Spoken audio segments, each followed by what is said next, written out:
Hola, ¿cómo están? Bienvenidos a una nueva edición del noticiero del Poder Judicial. Los invito a que veamos los titulares.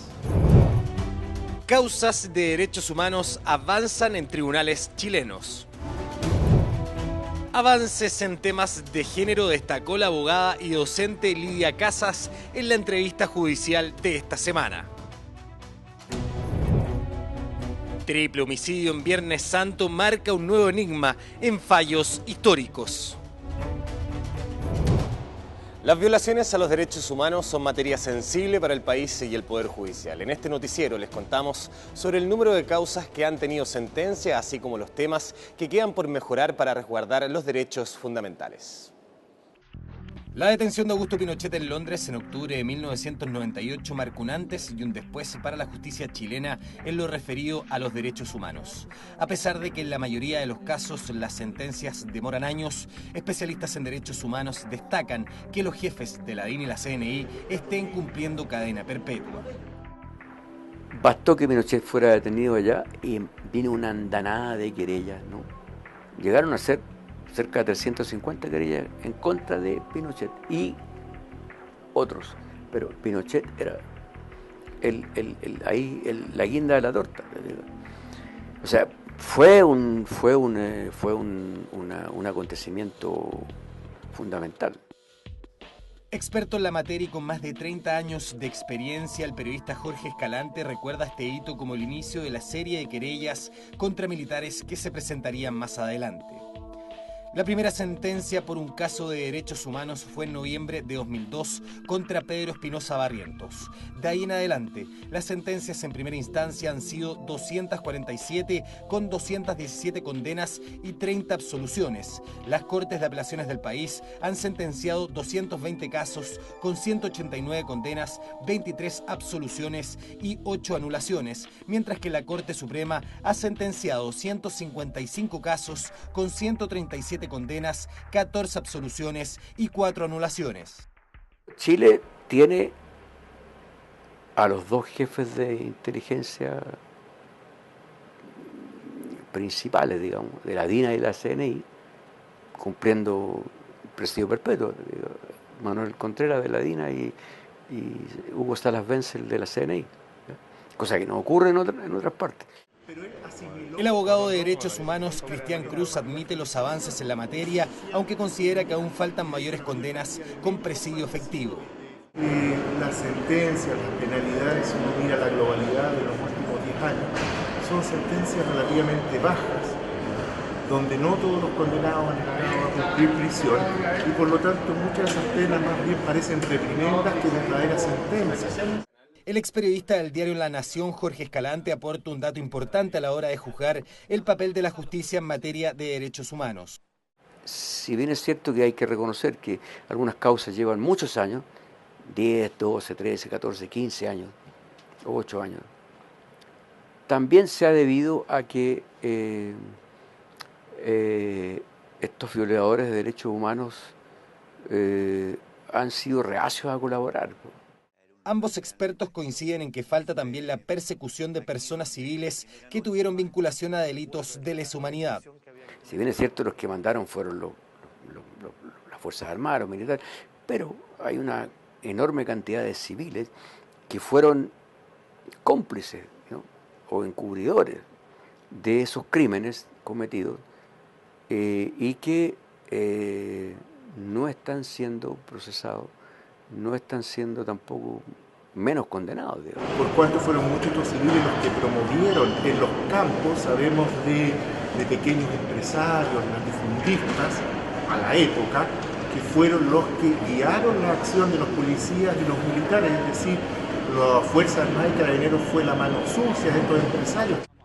La labor en materia de justicia sobre los crímenes de derechos humanos continúa y sus abogados esperan que luego se pueda dar un paso más adelante.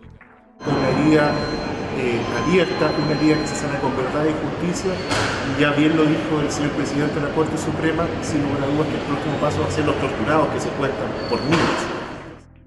Los jueces árbitros son los encargados de resolver un litigio bajo el consentimiento de las partes involucradas, entregando un punto de vista imparcial respecto del conflicto, como por ejemplo las separaciones conyugales o participación de bienes. Este es nuestro tema en nuestra cápsula educativa de esta semana.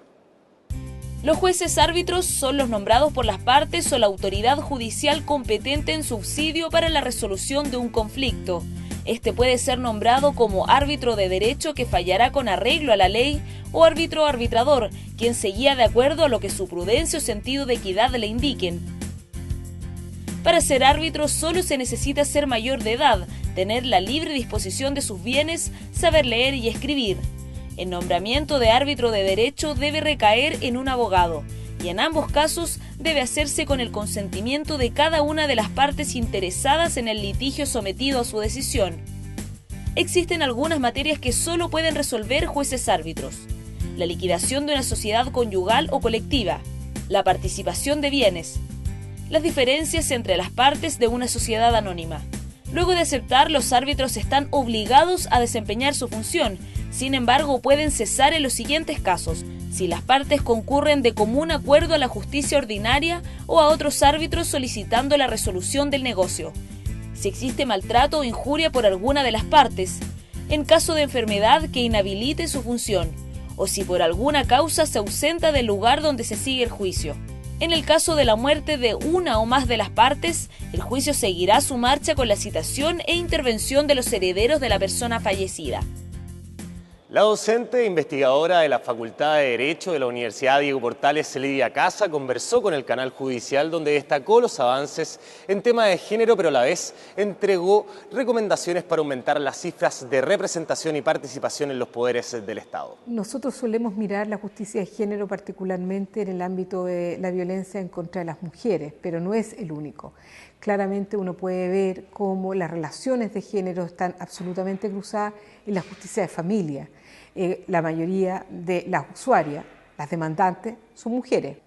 La implementación, la adopción de la ley 19.325 en el año 95 sobre violencia intrafamiliar constituyó un primer gran hito, digamos, el reconocimiento de la violencia doméstica como un problema relevante para el Estado. Y luego, 10 años después, lo que tenemos es la ley 20.066. Yo creo que en ese camino lo que hay es el reconocimiento por todos los actores que la violencia doméstica constituye un delito. Respecto de la participación de los sujetos en las instituciones, lo que se habla normalmente hay ciertos umbrales. La participación de un poquito de mujeres, o sea, en espacios súper masculinizados, como pueden ser el Poder Judicial, la incorporación de una o dos mujeres no tiene ningún impacto. Eso también está establecido en la literatura y requiere al menos, y por eso a veces se habla de cuotas, una incorporación potente de mujeres para que incorpore estas otras dinámicas. En abril de 1963, un homicidio múltiple en el centro de Santiago conmocionó a la sociedad de la época. Justo el día que se conmemoraba el Viernes Santo, 2 hermanas y la asesora del hogar fueron brutalmente asesinadas en su casa, que posteriormente fue incendiada. En la sección Fallos Históricos presentamos Triple Crimen de Avenida España. El asesinato de 3 mujeres que vivían en una casa ubicada en Santiago Centro impactó al Chile de 1963. Ocurrió un viernes de Semana Santa y puso en jaque a las autoridades de la época, ya que encontrar a los culpables demoró 2 años de investigación. Hablamos del triple crimen de Avenida España, o también conocido como el homicidio de las hermanas Vera Romero.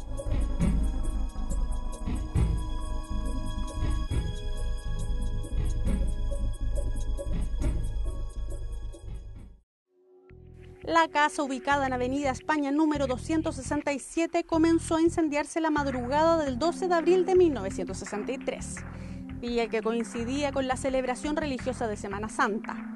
Nadie pensó que el siniestro ocultaba un crimen que en la época fue calificado como salvaje, bestial y hasta diabólico. Entre los escombros fueron encontrados 3 cuerpos calcinados que a primera vista habrían fallecido producto de las llamas. Las víctimas fueron identificadas como las hermanas Rosario Emilia y Manuela Elvira Vera Romero y su empleada doméstica Sara del Carmen Álvarez Verguño. Sin embargo, las pericias posteriores sacaron a la luz que el cuerpo de Rosario Vera presentaba un impacto de bala en su cabeza. Su hermana Manuela había sido ahorcada con el cable de una plancha y que la tercera mujer, Sara del Carmen, murió producto de un brutal golpe en la cabeza, además de ser víctima de violación.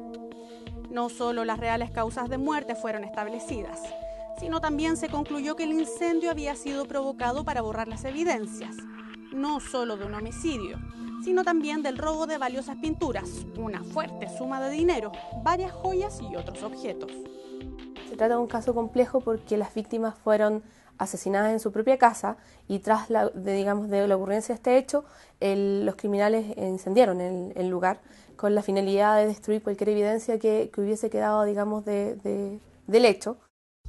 Los primeros sospechosos fueron familiares de las víctimas, quienes con el tiempo fueron descartados. 2 años estuvo el caso abierto, hasta que en 1965 se llegó a la verdad cuando se dio con el nombre de Julio Catalán, encerador en la casa de las hermanas Vera Romero.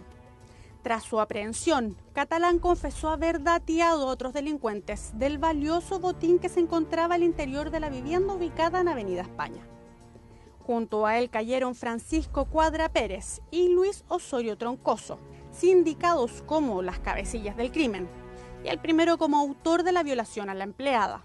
Además fueron apresados en calidad de cómplices junto a Julio Catalán, Héctor Cuadra Bernales y Omar Salinas Flores. La importancia que tiene es el trabajo criminalístico que realizó el equipo investigativo. Se trata de un delito que tuvo 2 años sin resolver, en donde hubo un incendio de por medio, por lo tanto mucha de la evidencia que se podía haber recogido en el sitio del suceso no fue recogida. Además de eso, la policía, las investigaciones, siguió la pista durante los 2 años siguientes ocurrido el delito y se obtuvo, información respecto, por ejemplo, a los bienes que fueron sustraídos de la casa de la víctima.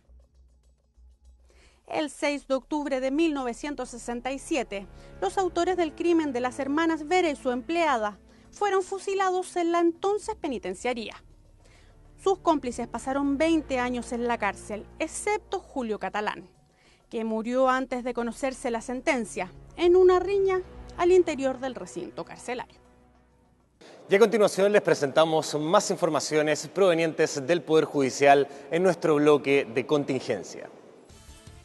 La Corte de Apelaciones de Talca rechazó el recurso de queja contra la sentencia del Tribunal de Juicio Oral de Cauquenes que absolvió a Martín Larraín Hurtado del delito de conducción en estado de ebriedad y cuasidelito de homicidio. En fallo unánime, la primera sala del Tribunal de Alzada descartó que existiera alguna infracción a la ley en la sentencia. En fallo unánime, la Corte de Apelaciones de Punta Arenas dejó sin efecto la resolución de la Seremi de Educación que obligaba a 303 profesores a recuperar las clases no realizadas durante la paralización de noviembre pasado. El fallo declaró ilegal y arbitraria tanto la resolución emanada por la Seremi en cuanto a la recuperación de clases como la orden de la Corporación Municipal que disponía la concurrencia a clases de los docentes desde el 5 al 15 de enero de 2015 por afectar su descanso legal de vacaciones y amenazar su salud física, psíquica y su derecho de propiedad sobre aquellas. El ministro en visita de la Corte de Apelaciones de Santiago, Mario Carroza, dispuso la entrega de los restos del poeta Pablo Neruda, los que fueron exhumados el día 8 de abril de 2013 en la localidad de Isla Negra para realizar mayores análisis de la causa de su muerte. El magistrado adoptó la resolución atendiendo el prolongado tiempo desde el retiro de los restos, ya que se completaron las diligencias y análisis científicos que hicieron necesaria la exhumación. Los restos serán entregados finalmente el 8 de abril de 2015. Y con esta información nosotros nos despedimos, dejando los invitados a que visiten las diversas plataformas web del Poder Judicial. Nosotros nos volveremos a encontrar en una próxima edición.